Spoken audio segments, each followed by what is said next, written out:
Hello, students. Welcome back to Vidya Mind. I'm Ravi, and today we are going to start chapter number 11 area related to circles. Means आज बहुत सारे ऐसे areas होते हैं जो circle से related होते हैं, उन पे बात करने वाले हैं। ये वाला चैप्टर स्टार्ट करने वाले हैं और आज की क्लास का टॉपिक होगा बेसिक ऑफ सर्कल्स। ठीक है, आप कहेंगे सर इसमें क्या खास है, एरिया तो निकालना आता है। एरिया तो निकालने के लिए मैं सर पाई आर स्क्वायर का यूज करता हूँ और ये आ जाता है सर्कल का एरिया। बट आप मुझे एक बात बताओ, सर्कल का एरिया आपने फाइंड कर दिया, अगर मैं आपसे पूछूं कि इतने सेक्टर का मुझे एरिया बताओ तो कैसे बताएंगे? नहीं बता पाएंगे। ठीक है, अब वही चीज पे काम करेंगे, वही चीजें पढ़नी स्टार्ट करेंगे। मैं आपसे पूछूं कि देखो ये है सर्कल, ये है सेंटर और इतने सेगमेंट का एरिया बताओ, कैसे बताएंगे? नहीं बता पाएंगे। तो यही है एरियाज जो कि है रिलेटेड किससे? सर्कल से। इन्हीं पे बात करने की कोशिश करेंगे। आपने बहुत अच्छे से चैप्टर नंबर 10 में सर्कल्स को पढ़ा, उससे रिलेटेड कुछ थ्योरम्स आपने की। ठीक है, थ्योरम्स की, बहुत सारे एंगल्स आपने फाइंड किए वहां पे। ठीक है, यहाँ पे सारी कहानी बदल जाती है। यहाँ पे किसी भी तरह का एंगल वेंगल फाइंड नहीं करना है। एरियाज होते हैं कुछ ऐसे जो कि सर्कल से रिलेटेड होते हैं, वही फाइंड करने हैं। नाम बिल्कुल आपको सेम लगेगा पर काम थोड़ा सा अलग हो जाएगा इस बार। तो चलिए स्टार्ट करते हैं आज की क्लास को। तो सबसे पहले क्या बात करेंगे? देखो, आपसे कुछ चीजें आती हैं और आपसे कुछ चीजें वही मैं पूछने वाला भी हूं आज। ठीक है, बताओ मुझे किसे किसे आती है। सबसे पहले मुझे बताओ रेडियस क्या होती है। देखो ये हुआ आपका सर्कल। सर्कल से रिलेटेड बहुत सारी चीजें हैं जो आपको बहुत अच्छे से आती हैं। इन सब सर्कल्स को देख के आपके फेस पे एक बहुत बड़ी सी स्माइल आ गई है, क्योंकि आप जानते हैं रेडियस क्या होती है। आपने कहा सेंटर से सर्कमफ्रेंस तक की जो डिस्टेंस होती है वो रेडियस होती है। ठीक है, फिर आपने बोला सर्कमफ्रेंस क्या होती है? सर्कमफ्रेंस होती है जी सर्कल का पेरीमीटर। पेरीमीटर आप बहुत अच्छे से निकालना जानते हैं शेप्स का, स्क्वायर का, रेक्टेंगल का, और जी पता नहीं कितने सारे फिगर्स का आपने पेरीमीटर फाइंड किया है। देन आपने देखा कोड ऑफ अ सर्किल। ठीक है, कोड ऑफ अ सर्किल क्या होती है? आपने कहा सर्किल के दो पॉइंट्स को मिलाने वाला लाइन सेगमेंट जो होता है वो होती है कोड ऑफ अ सर्किल। ठीक है, अब आप बोलेंगे डायमीटर क्या होगा सर? डायमीटर आप ही में से मुझे किसी ने बताया अभी, मुझे आवाज आ गई आपकी। ठीक है, आपने बोला जी ये जो सेंटर से होके चली जाए ना कोड, यही होता है डायमीटर सर्किल का। ठीक है, मींस सबसे बड़ी कोड जो होती है सर्किल की वो होता है डायमीटर सर्किल का। ठीक है, देन आपने मुझे बताया जी सीकेंट क्या होती है सर्किल की? सीकेंट होती है ऐसे आई और सर्कल को दो पॉइंट्स पे काटती हुई निकल गई ऐसी लाइन को बोला जाता है सीकेंट। ठीक है, देन आपने यहाँ देखा ऐसी लाइन जो दो पॉइंट्स पे काट के निकल जाए वो होती है सीकेंट, और यही लाइन अगर एक पॉइंट पे काटती हुई निकल जाए तो वो हो जाती है टेंजेंट ऑफ अ सर्किल। जैसे यहाँ पे ए बी एक लाइन थी, ये सर्किल को पॉइंट सी पे काटती हुई निकल गई। अब इसी में एक छोटा सा क्वेश्चन मैं पूछूंगा, ये इस पॉइंट को क्या कहा जाएगा? जहां पे ये इंटरसेक्ट करती हुई जाती है एक पॉइंट पे, उस पॉइंट को कहा जाता है पॉइंट ऑफ कांटेक्ट। आप नहीं भूले, I am proud of you. ठीक है, आपने देखा कोसेंट्रिक सर्कल्स कैसे होते हैं। अब यहाँ पे आपने देखने स्टार्ट किए दो सर्कल्स। ठीक है, एक की रेडियस है छोटी, एक की रेडियस है बड़ी। ठीक है, मींस आपने यहां देखा दोनों का सेंटर है सेम। तो ऐसे सर्कल्स जिनका सेंटर हो सेम बट रेडियस हो कैसी? अलग अलग। ठीक है, वो होते हैं कोसेंट्रिक सर्कल्स। सेम ही सर्कल क्या होगा सर? देखो डायमीटर ने ना, डायमीटर ने सर्कल के डायमीटर ने यहाँ पे दो हिस्से इसके कर दिए। ठीक है, मींस दो सेम ही सर्कल यहाँ पे आपको देखने के लिए मिल जाएंगे। ठीक है जी, तो अब आगे चलते हैं, ग्रेजुअली बढ़ना स्टार्ट करते हैं अपने मेन चीजों की तरफ। ठीक है, अब आपने देखा position of a point with respect to a circle.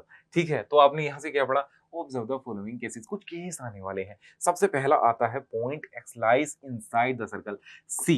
ठीक है जी, ये सर्कल हुआ सी, इसका सेंटर हुआ ओ, यहाँ पे देखो रेडियस हुई आर। ठीक है जी, तो यहाँ अगर पॉइंट लाई करेगा सर्कल के अंदर तो वो क्या होगा? ओ एक्स जो होगा ऐसे में ओ आर से छोटा हो जाएगा। ठीक है, देखो ओ एक्स जो होगा अगर पॉइंट अंदर आ गया सर्कल के तो ओ एक्स जो होगा वो आर से छोटा हो जाएगा। केस 2 में क्या है? अगर ये आया पॉइंट एक्स सर्कल पे तो ओ एक्स इक्वल्स टू हो जाएगा ओ आर के। देन आपने देखा एक तीसरा केस, एक्स आता है आउटसाइड द सर्कल, ये आता है तो यहाँ पे ओ एक्स क्या हो जाएगा?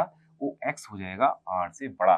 देखो नोट करने वाली क्या बात थी, ये सर्कल था सी, ओ था इसका सेंटर, आर थी इसकी रेडियस। ठीक है, इतनी बात समझ में आ गई। इसमें कुछ भी नया नहीं है, नया आएगा, नया आएगा अगली क्लास में आएगा। सेगमेंट बताऊंगा, सेक्टर बताऊंगा, सब बताऊंगा, बहुत सारे क्वेश्चंस बताऊंगा। बट अभी के लिए ना जो चीजें मैं बता रहा हूँ वो भी कम इंपॉर्टेंट नहीं हो जाती, वो भी एक बेस है। स्टेट्स का यूज करते हो तभी तो अपनी छत पे पहुंचते हो। तो चलिए चलते हैं और कुछ पढ़ने। Interior and exterior of a circle. Interior और एक्सटीरियर क्या होता है सर्कल का? तो आपने देखा जी, a circle divides the plane on which it lies into three parts. Circle जिस भी प्लेन पे होगा ना, उस प्लेन को ना थ्री पार्ट्स में डिवाइड कर देगा। वो क्या होंगे? सबसे पहला होगा जी सर्कल, फिर होगा इंटीरियर ऑफ द सर्कल, फिर होगा एक्सटीरियर ऑफ द सर्कल। वो होंगे कैसे? तो यहां से देखना स्टार्ट करो। सबसे पहले तो circle, the collection of all the points on the circle such that OP equals to R। तो आपने यहाँ पे देखा सर्कल क्या हुआ? देखो, ये बहुत सारे पॉइंट्स का कलेक्शन है जो कि फिक्स्ड डिस्टेंस पे है सेंटर O से। तो ऐसे पॉइंट्स का कलेक्शन क्या हुआ? सर्कल। एक तो पार्ट हुआ ये, ठीक है। दूसरा पार्ट क्या हुआ? दूसरा पार्ट आपने देखा interior of the circle. Interior क्या होगा? इंटीरियर आपने देखा the collection of all the points in the plane which lie inside the circle. देखो, सर्कल आपने देख लिया। सर्कल क्या हुआ?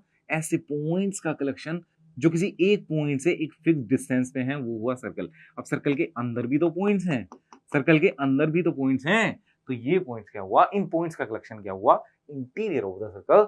अब आप जैसा समझ ही चुके हैं, exterior of the circle means ये जो सर्कल से बाहर का सारा पार्ट्स है, ये जितना भी पार्ट है, ये सर्कल का एक्सटीरियर होगा। ठीक है जी, ये हुआ एक्सटीरियर ऑफ द सर्कल। अब चलते हैं कुछ नया पढ़ने। तो आपने यहाँ पे देखा सर्कुलर रीजन क्या होता है? The collection of all points in the plane which lie either on the circle और इनसाइड द सर्कल। देखो, जितने भी पॉइंट्स है ना, उनका कलेक्शन। कितने पॉइंट्स का कलेक्शन? एक तो सर्कल के अंदर वाले पॉइंट जितने भी हैं, एक सर्कल वाले पॉइंट जितने भी हैं, इनका सबका कलेक्शन क्या हुआ? इनका सबका जितना भी कलेक्शन है, वो हुआ सर्कुलर रीजन। ठीक है, दोबारा पढ़ने की कोशिश करो, एक बार फिर से समझ में आएगा। आपने देखा the collection of all points in the plane which lie either on the circle or inside the circle form the circular region। ऐसे पॉइंट्स का जो कलेक्शन होता है ना, वो सर्कुलर रीजन बना देता है। देन आपने क्या देखा? आपने देखा कॉन्ग्रुएंट और इक्वल सर्कल्स। इक्वल कह दो, कॉन्ग्रुएंट कह दो, बात है बिल्कुल सेम। ठीक है, ये कैसे होते हैं? टू और more circles are called congruent circles if and only if they have same radius. दो सर्कल्स हैं, ठीक है, इसकी भी रेडियस कितनी है? इसकी भी रेडियस है 5 सेंटीमीटर। ठीक है, अब एक सर्कल लिया गया, इसकी भी रेडियस कितनी है? 5 सेंटीमीटर। तो मैं इन्हें क्या बोलूंगा? ये होंगे कॉन्ग्रुएंट सर्कल्स, या फिर बोल सकते हैं इक्वल सर्कल्स। बहुत छोटी सी बात। तो आपने यहां से देखा in the adjoining figure to circles with centre O and O dash. तो यहाँ पे दो आपने सर्कल्स देखे, ये क्या?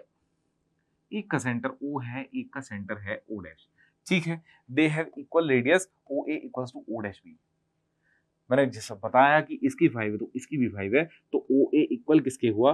O डैश B के ये हुआ। मींस रेडियस सेम है, तो ये हो गई कैसे सर्कल्स? ये हो गए कॉन्ग्रुएंट सर्कल्स। ठीक है, तो आपने ये देखा देयर आर इक्वल सर्कल्स। ठीक है, सो आज की क्लास में बस इतना ही, बाकी करेंगे नेक्स्ट क्लास में। Keep watching Vidya mine. Thank you.